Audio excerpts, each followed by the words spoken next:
I spoke a word, you sing on me. You've been so, so good to me.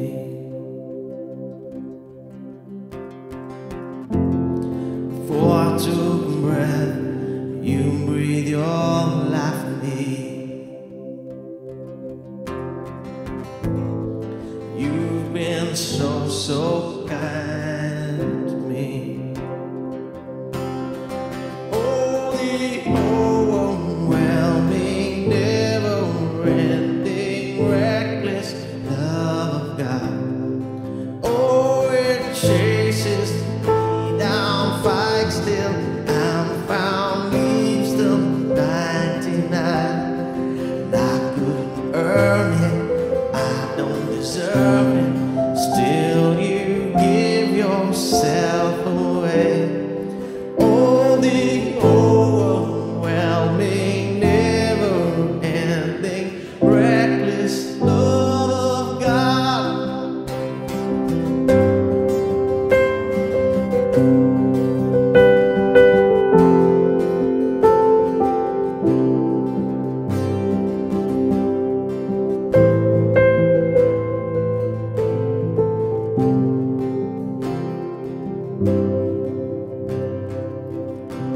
When I was a fool, still your love followed me.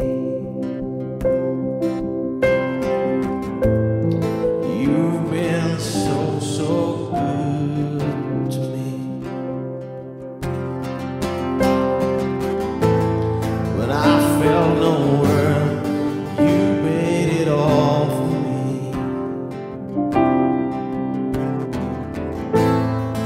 You've been so, so kind to me.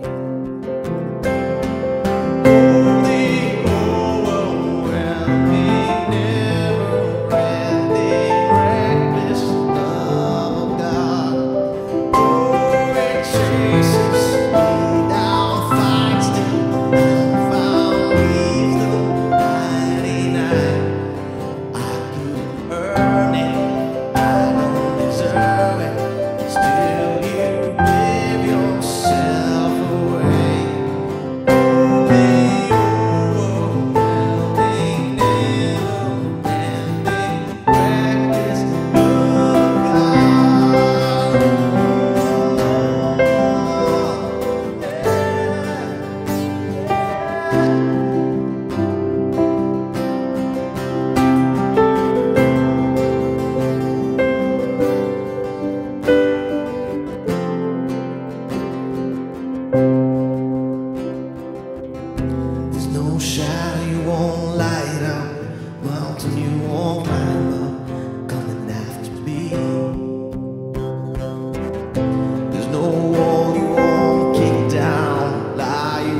So in 1908, the women got very upset because they had long working hours. They also had to come home and do the rest of the work. They didn't have special facilities like special men's toilet and women's toilet. Everybody had one toilet. So all the women gathered together.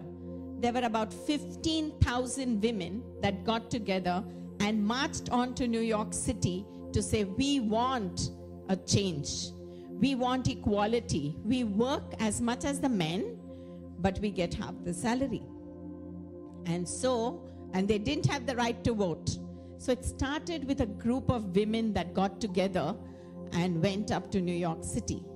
Then in 1910, she decided to have a women's conference. And she called people from different countries and she said, let us meet and have a women's conference. And that was actually 23rd February, according to the other calendar. But according to the Gregorian calendar, which we are following, it is the 8th of March. 100 women got together at the conference. And they were from 17 countries. Today, you know how many countries are celebrating Women's Day? All over the world, more than 60 countries. And what they fought for is work timings. Lesser work timings than men, equal salary, and good facilities, and the right to vote. You know, Jesus never created this difference between men and women. He created Adam, and then he created Eve. He did not ask Adam any questions how to create Eve. But he created Eve out of Adam, and she was so beautiful that when Adam saw Eve, he was like shocked. Right? He fell down. Yes. So let's pray. Come on. Father God, we just thank you for this word. We thank you that all that we hear today, we will not just hear it as a story or a good thought to listen to or tickling to our ears, but Lord, we would learn from the word what we need to do, how we need to change, how we need to put into practice what we hear from the different women of the Bible. How you use them, Lord, you can use us today, Lord. In Jesus' name I pray. Amen. So men, don't get upset, but today, you know, being Women's Day, we will talk about the women from the Bible. And you can also learn how women behave and what are their characteristics and what they do. Okay, so I'm going to ask like a little questions. Let me see how many know the different women from the Bible. There are 93 women mentioned in the Bible. 49 of them, the names are given.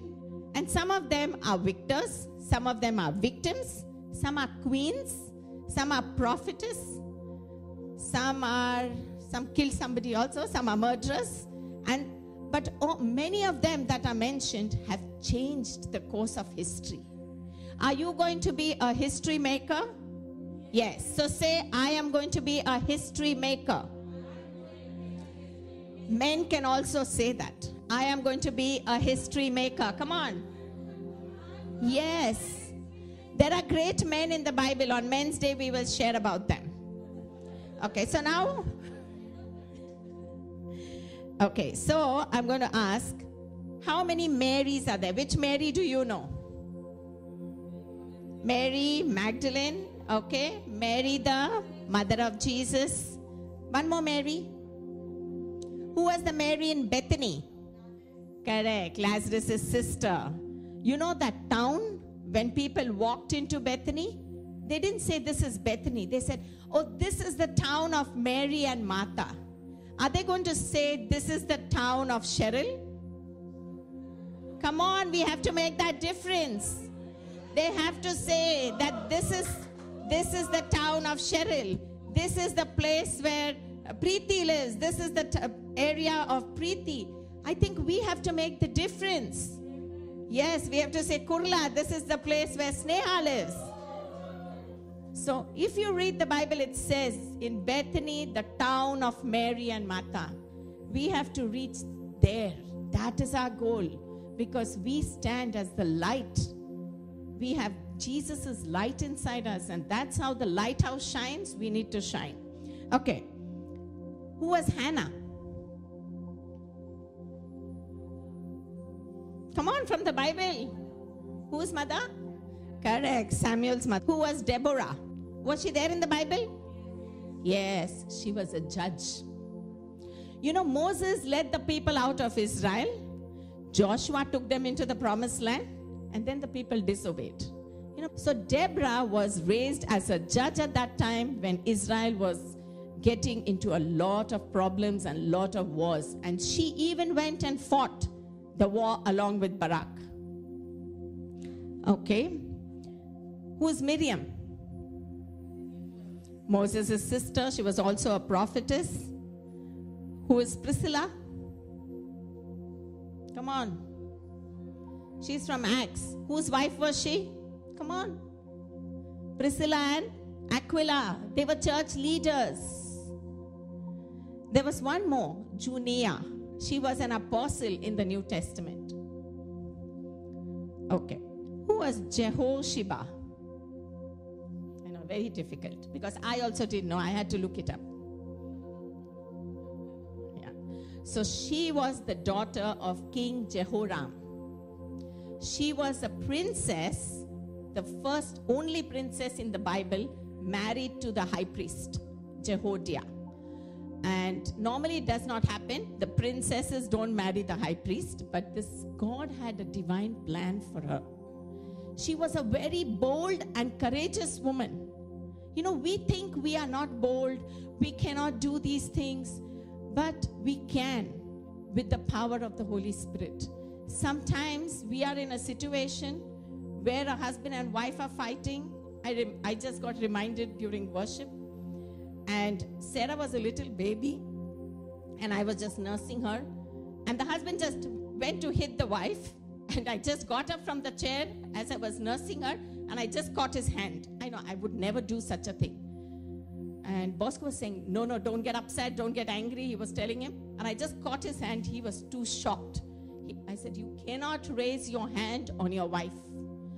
And you know, it didn't happen after that. God sometimes gives us this boldness and this courage. So what Jehosheba did, you can read it in 2 Kings. When Joash was a little child, okay, he was the son of King Uzziah, and King Uzziah died. And his mother, Athaliah, wanted the other son to, you know, in those days they married 2 and 3 times. They had 2-3 wives. Now she wanted her son to reign over the king of Judah, the whole territory. So she said, oh, now my son is dead. Let me go. He was her stepson. She wanted to go and kill the whole royal kingdom. And as she was going, Jehosheba took the boldness, and she went and, you know, just took Joash and hid him out with the nurse for 6 years. And after 6 years, she called all the Levites, and she said, now he's going to be the king, and you all will have to help him out. Now, somebody to do this, take someone, her nephew, and hide, it's a big daring thing in those days. Even today, can we do that? It's not easy. But she was the courageous woman. There's one more woman, Zael. Now, Zael, when this war was happening, and the king's commander, Sisera, was running away. And when he was running away, Barak could not kill him. He just ran away. And this lady, Zael, was standing at her door. And she said, come inside, come inside. He thought, wow, I can come and hide here. And then he asked her for a glass of water. You know what she gave? She gave him milk to drink. He was very happy. He thought, wow, this one is taking care of me. He was so tired in the war, he went to sleep. She had no swords. She took the tent nail. You know, they put the tents, the nails. She took that and she hammered it on his forehead, and he died. when King Barak came, and you know, Deborah, she was not only the judge, she was a prophetess. And because Sisera was, Barak was getting scared to go and fight because this guy, Sisera, had 900 chariots. What she said, he said, no, you please come with me. You know, sometimes we do that. I can't go alone. You please come with me. So Barak, who is the commander, said, no, Deborah, you please come with me. She said, yes, I will come with you, but the victory will be given through a woman. He may have thought Deborah would help him, but God used an ordinary woman, Jael, an ordinary woman. And she killed him, and when they came searching for Sisera, she said, come, I'll show you where he is. So God used different people, not the high and mighty, but very simple women. You know, during the time of Jesus, there were a lot of women helping him. They were taking care of his daily needs. They were the last to leave the cross. They were the first. Mary Magdalene was the first to go to the tomb. They were not worried about their reputation. They were not worried what society is going to talk to me.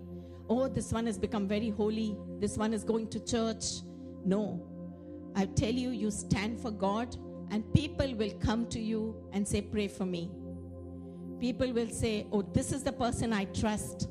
You have all these things, you know, because people watch your life. They don't just watch your talk. They watch your life. Very important. And these women did great and mighty things after Jesus resurrected. Today we'll talk about just two women. One is Ruth and one is Abigail. I know you all know the story about Ruth. But there are some things we need to, you know, just fine-tune ourselves by listening to what were the qualities of Ruth. Ruth was not Jewish. She was a Moabite woman. And when Naomi, who was a descendant from Abraham, when she went to, along with her husband Elimelech, to another place, to Moab, what happened? Why she went? Because she thought, better to go to Moab, we will have food. Here there is no food. You know, sometimes we think the grass is greener the other side. Only when you go that side, you realize, oh my God, I should not have left this job. That is still worse. Or I should not have gone there. You know, we ladies do shopping. The first shop we see, we like it. Then we see 100 more shops, right? And then we come back to the first shop. All the men agree? Yes. Yeah. And the men, they just go to one shop and they buy. They don't go to 1,000 shops. So I am like the ladies, okay? I also go to many shops. So I don't like to take Bosco along. He'll say, just buy. Why are you going again to another shop? And I say, no. I think you just relax, go to the coffee shop. We'll do our shopping. So Naomi and her husband took her 2 sons and went to Moab. I'll make it short. And in Moab, what happened? The sons married Moabite women. One was Ruth and one was Ophrah. And 10 years after this whole movement from Canaan to Moab, her husband Elimelech died and her 2 sons died. Now she was left with her 2 daughter-in-laws. Nobody was working. How will she support them? So she decided, let me go back to my ancestral house. I have nothing now here in this new place. Let me go back. You know, sometimes, now many people lost their jobs. They go back to their village. Say, at least let us see what to do there. So she decided to go, and she didn't want to take these Moabite women. Not because she didn't love them, but she thought, what can I do with these young ladies? Maybe they can go back, they can get married, they can have children. I cannot give them any more children. And so she called them and she said, why don't you go back to your parental home? Ophrah thought, that makes sense. So she cried, hugged her mother-in-law, and she went. Ruth said, no. You know what Ruth said? It is many of the women now, the ladies, make this vow at the wedding. she told her mother-in-law, "Don't ask me to leave you and turn back. I will go wherever you go and live wherever you live. Your people will be my people and your God will be my God." Don't we make this vow? We tell the husband we will go, but as soon as there is little conflict, I'll go to my mother's house, okay? Don't we say that? It's sad. But Ruth had nothing. She had not made the vow to the husband. But now she said this to her mother-in-law. And because what we have to see in this is the loyalty, the faithfulness that she had. And she stayed on. She said, "Don't worry, I will go wherever you take me. If I don't have food to eat, it's okay. No place to stay, it's okay." Her love, her determination. Oh, women are very determined. If they say something, they will do it. Correct? Yes, Kenneth is agreeing with me. So I'm also determined. If you give a job and you say, "I need to get it done," they will do it. And if they decide to do it. If they don't decide to do it, you can pour a lot of water. It's going on the duck's back. So she was determined to stay. She said, "Nothing doing." And she said, "Your God." Now Naomi's God was our God. And because of that faithfulness, God blessed her. When Naomi went back, she didn't go back very proudly, but she went very humbly. And she told her people, I'm repenting for going out of this Bethlehem city. I'm repenting, I'm coming back. Please, I'm sorry. Whatever you all give me, a small place or a little field, my daughter-in-law and I will work and we will manage. And because she repented, so there are things in our lives we do. There are things that we do which don't please God. But if you repent and go back, God is waiting with arms open wide to take you back. All God wants is you to acknowledge what you have done. Don't cover it up. If you cover, it does not sort your problem. There's nobody that's perfect. All have sinned, all will sin, but because we have Christ, we know we can be forgiven. So as soon as you know you've made a mistake, "Sorry, Lord, I didn't want to do this. I didn't want to tell the lie, but I told just because I was scared." He will forgive you. Please forgive me and go back. You're back at the same place where you were with Jesus. There was one more lady I'm going to talk about, not Esther. We all know about Esther, but I'm going to talk about Abigail. Okay, now I'll just read just 2 verses about Abigail from 1 Samuel chapter 25, verse 3 to 5. A certain man in Moab who had property there at Carmel was very wealthy. He had 1,000 goats and 3,000 sheep, which he was shearing in Carmel.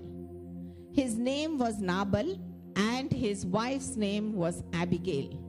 She was an intelligent and beautiful woman, but her husband, Calebnite, that is, he was from the descendant of Caleb, was slurry and mean in his dealings.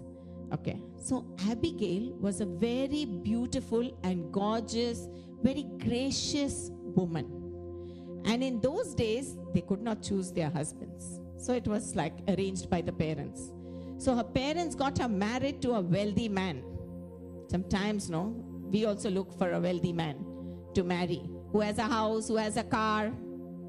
Does he have a house? I hope the parents don't live with him. He needs, we ask all these questions, right? So I don't know whether Abigail asked, but the Bible says the meaning of Nabal is a fool. And she married him. It was arranged. He was a wealthy man. He was hateful. He was greedy. He was arrogant. He used to get angry at the drop of his hat. He was a drunkard, but he was rich. Now this story, if you read, it's like the Beauty and the Beast. Now imagine when she gets married and comes into this wealthy home, and the second day he gets angry with her. She didn't go back. She stayed. So she even had kids. She stayed on. Now David and his 600 men were running away from Saul. Saul wanted to kill David. So they were camping in this area where Abigail lived. And they were also helping all these 3,000 sheep is not easy to manage. So the herdsmen were there, but David's men were also helping. They were making sure the sheep don't go astray, the goats don't go astray. And now was the time where they were shearing all the sheep. And that is a festive time. Normally a rich man will send some sheep to the king. Or, like how we do for Christmas and New Year, we send cakes, we send sweets. So this time is like a festive time.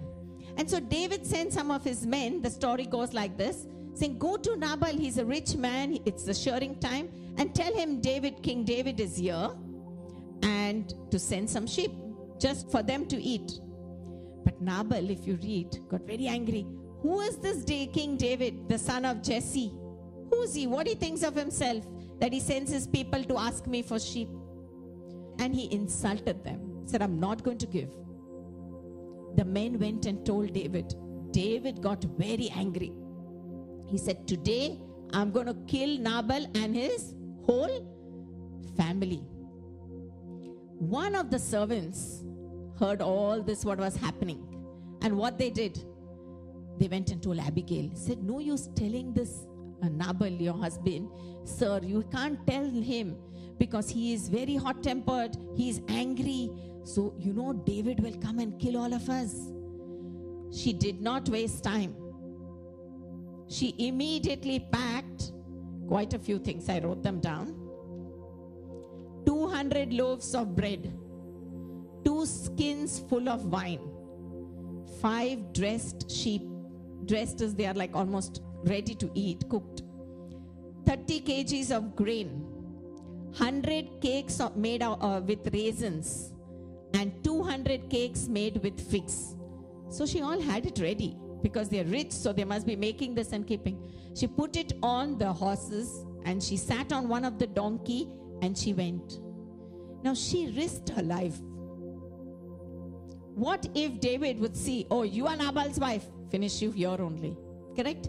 But she risked her life for a man who harassed her, a man who treated her very badly. And you know what she said? As soon as she saw David, she fell down and she said, I am sorry what has been said by my husband. My husband, he's a fool. He's the devil. In one of the things, she calls him Belial, means the devil. She said, please save us. Don't kill us. Please. Here is all the gifts I bought you. And she told him, she told even David, if you read further, she said, even the enemies that are with you, I'm praying that, they will be no more. You will be king. And remember me when you are king. Now she comes back home. So what she did, what was the good thing about her? Her swift action, correct? And she understood the timing. Sometimes we think, okay, we should do this. And we say, no, now I want to sleep a little. Then when I get up, that is over. The time is gone. So many a times we need to take swift action and skillful negotiations. God, gives us wisdom. It's not our wisdom. So sometimes when you have to negotiate or talk to somebody, just say a small prayer. Holy Spirit, you help me. I do it every time. Because sometimes I'm sitting with people who are highly educated. And I say, Lord, I don't know everything that they'll say, but I know you will give me the wisdom. And things work out. So ask God, He will give you how to negotiate, how to talk, who to talk to. And she saved her husband from the vengeance of David. She could have said, this guy is always troubling me. I've been married to him. He only drinks. Now I'll sit down and I'll watch how David is going to kill him. That's going to be the end of my story. I'll be set free. Correct? Sometimes we think, if somebody upsets us, we say, God, teach him a lesson. You don't have to pray that way. God will anyways teach him a lesson. You bless him. When you bless him, the Bible says, it's like live coals on that person's head. If you are upset with somebody and you know what you're doing? You're all the time thinking about that person. The thoughts, you get up in the morning, oh, my boss said this to me. He's such a stupid fellow. All this we think. And we're not able to pray. Because that thought is sitting here in your head without paying any rent for free. It's like you are drinking the poison and you're waiting for the other person to die. But Abigail was not like that. She was kind. She was generous. She was, besides being beautiful, she trusted God. And she also said to David, I'm praying that God will lift you up and take away all your enemies. And God blessed her. What happened is when she came home, he was drunk.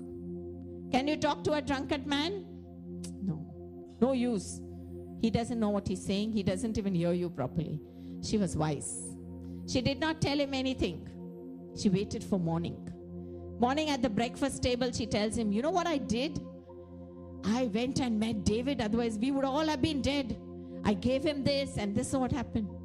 He was shocked that his wife went and met David and, knelt before David and all that. With the shock, I think his BP went up. He got a stroke. He got paralyzed. This is God's doing. 10 days after that, he died.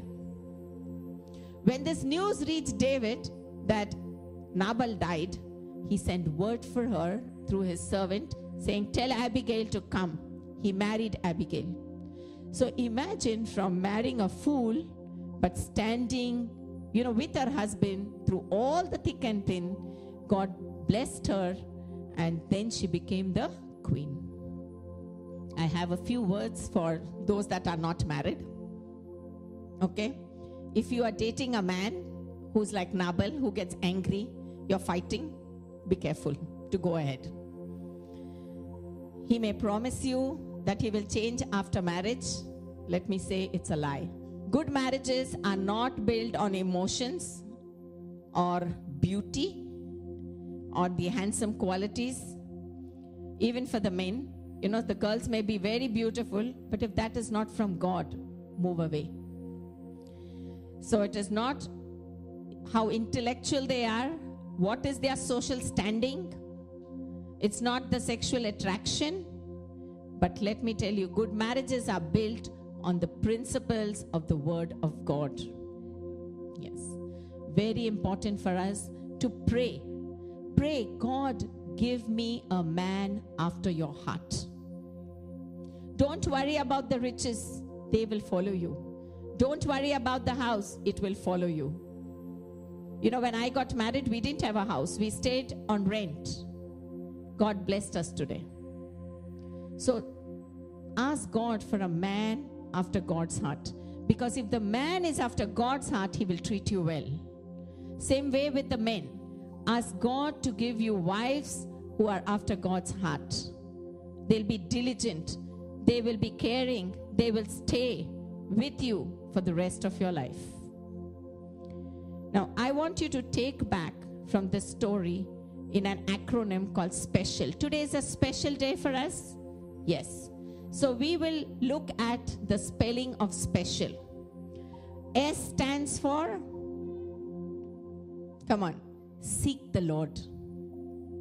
Just like they sought the Lord.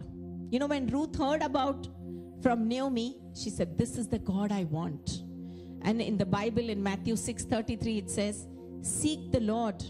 Do not worry about tomorrow or what you will eat or what you will do, but seek the Lord. Seek ye first the kingdom of the Lord, and all these things will be added. That was the scripture at our wedding, and I've seen in the last 32 years how God has maintained us. Even through the COVID, God has maintained us. We had more to give than to receive, and God will bless you. P stands for passionate. I put it as passionate. So you be passionate for God's work. It's not I, me, myself. I go to work, I get my salary, that's it. No. Be passionate for the Lord. Don't miss reading the word. Don't miss praying to the Lord. If you're starting work at 5 o'clock, you can say a small prayer and walk out. But you can come back and pray. Don't miss that. The relationship with the Lord. And what he will do, once you seek him and you are passionate for him, he will enlarge your borders. He will enlarge your territories. E stands for enlarge. So God will enlarge your borders. Your friend circles will increase. Your oikos will increase. Oikos means family. C stands for God will give you creative ideas.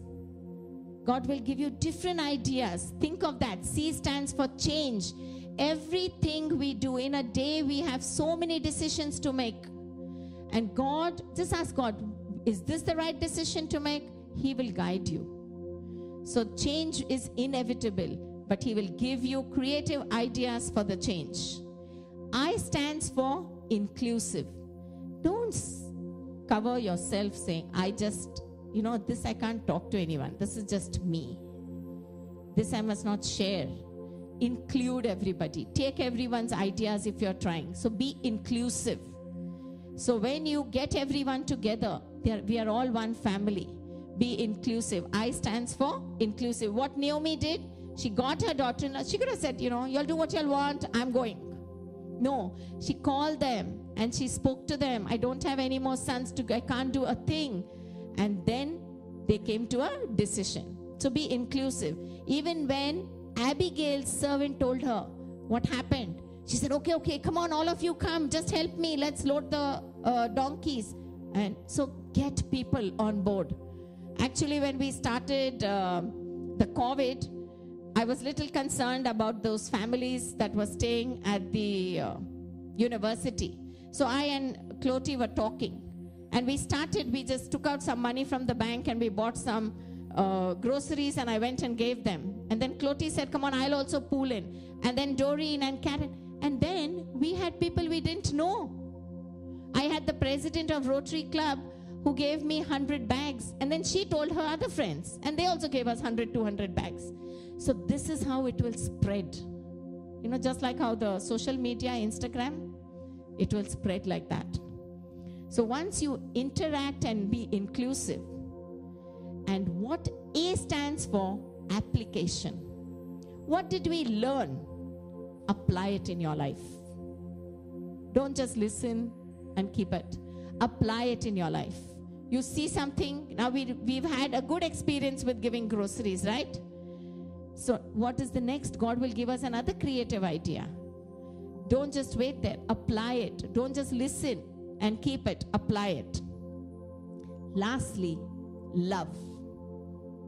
Love is unconditional. Somebody may have hurt you, still love them. Don't love people because you can get something out of them. Love them because you cannot get something out of them.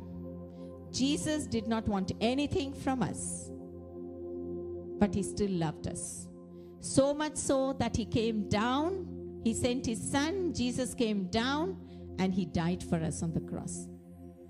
From up only they could have said we can sort it out. No, but He came because He lived among us. He was one among us.